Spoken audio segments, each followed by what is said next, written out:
So what do we need to do for women leaders in the future? What is the single most important thing? If you were to look at one critical point that would be just required, what would that be? The second question, which is possibly a part of this, is how do we work better with different stakeholders, whether it's the individual, civil society, corporate, business, government, bureaucracy, social and cultural structures, because don't forget we are in India, and India is a whole different space. Associations like ours, and also personal support systems like family and friends. So these two questions, which is what is the single most important thing you would like to, you think would have to be done as a woman leader or for women leaders? And the second thing is how do we work with different stakeholders to make this happen? Actually, coming to a point that you mentioned, that you said something very interesting about the tree. You said, can I put in 20 cups of water and will it grow just as fast? I thought that was a very insightful comment. It again comes back to what we were talking about, which is this too much going on? Are we trying too hard?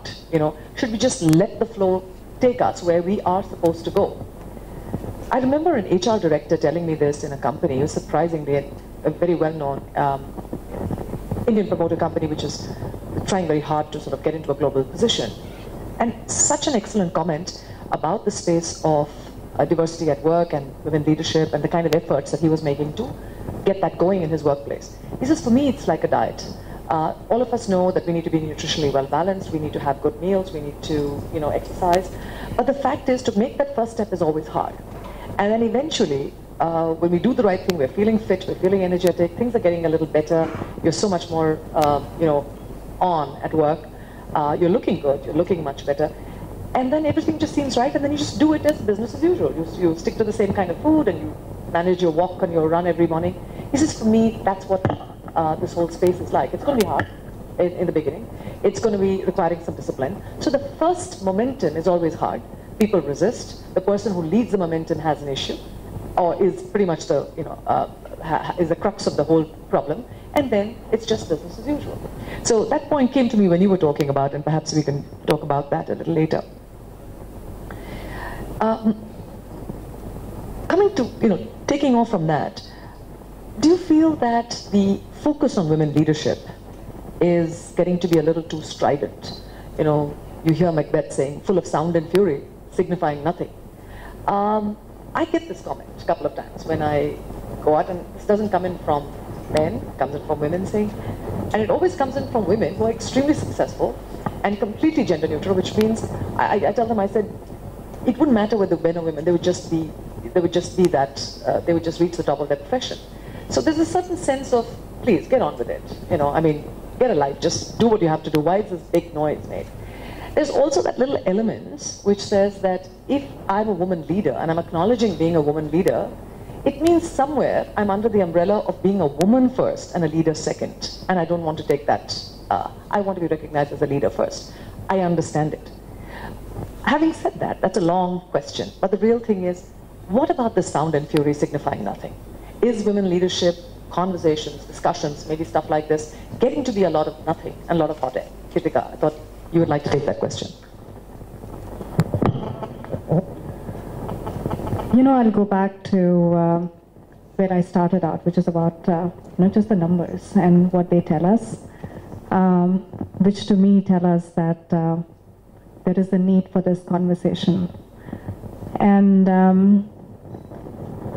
it also actually a little bit ties into the question that you want us to ask at the end, which is about what is the most important thing that we can do.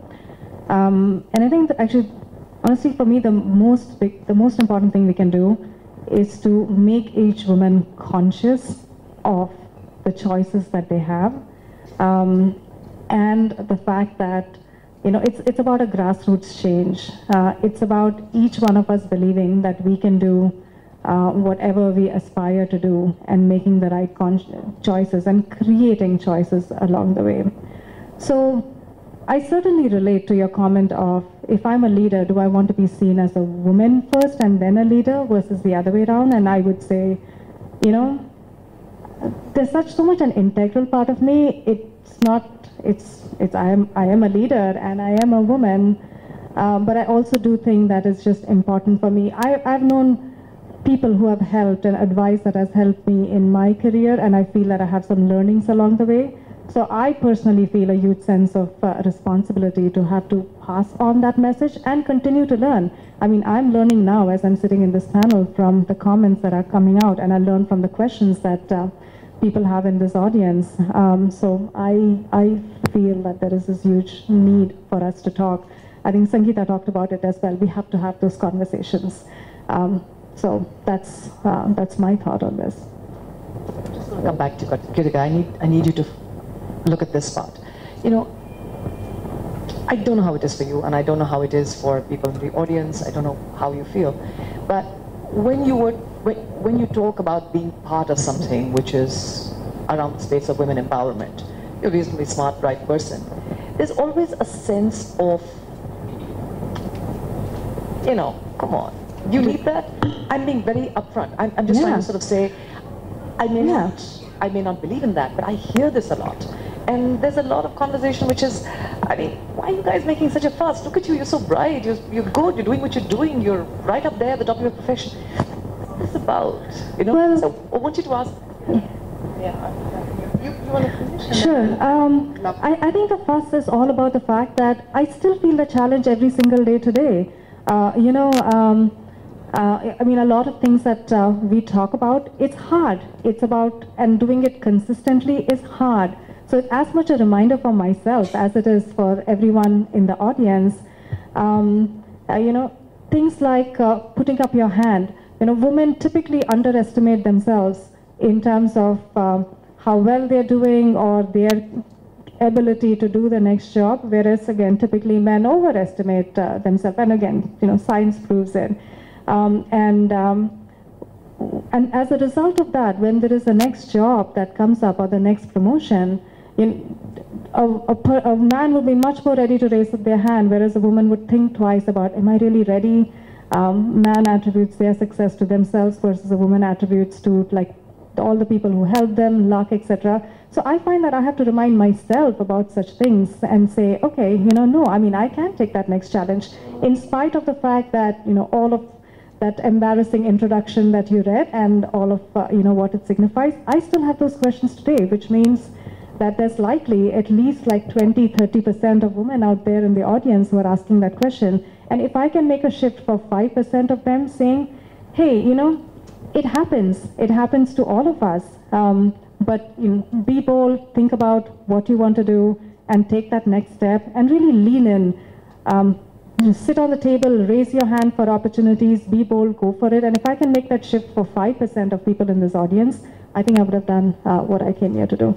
Okay, thanks. The question was, Priya, one of your multiple questions, but the primary one was, do we need to make the noise? And I think a multitude of statistics prove that we need to make the noise. The primary one being that there is still such a vast difference or underutilization of the power which is the woman. So there's no doubt about it, we need to make the noise. And I think we need to make the noise not just for ourselves, because all of you in this room will pretty much figure it out. Hearing, some of us may make you figure it out a few days earlier, but you will figure it out. I met, this fantastic Wall Street guy in Bombay, and he told me, so there's something about Indian women. They're bright, they're smart, they're articulate, they're good looking. I meet some Indian men, they're not so smart. So first I didn't know how to take this. I said, I don't know what. But then if you think about it for a moment, this is this New York guy who's coming in for a brief period. He's meeting women at work and men at work. For a woman to get where she is the exceptional one. She's the one who managed to convince her parents that she wants to study. She's the one who managed to convince her husband that she can juggle a home and work. She figured out how to make her mother-in-law comfortable with this. So she already has a certain skill set, and that's why he's meeting them. So it's the exceptional women who are where they are today. And therefore, these exceptional women sitting in this room have a sense of responsibility to those who did not have that chance.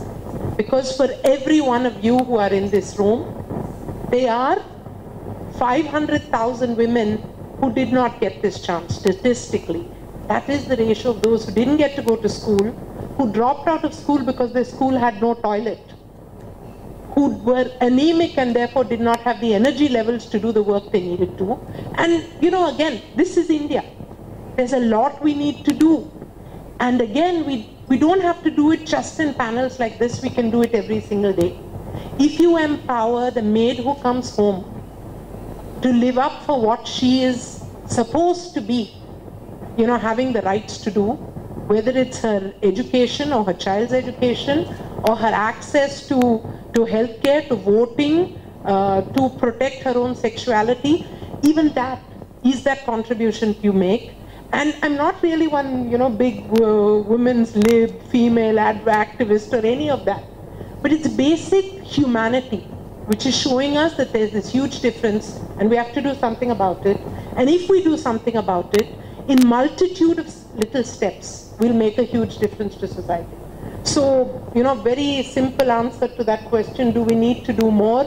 Do we have to be vocal? Do we have to be aware? 100% yes. Thank you very much.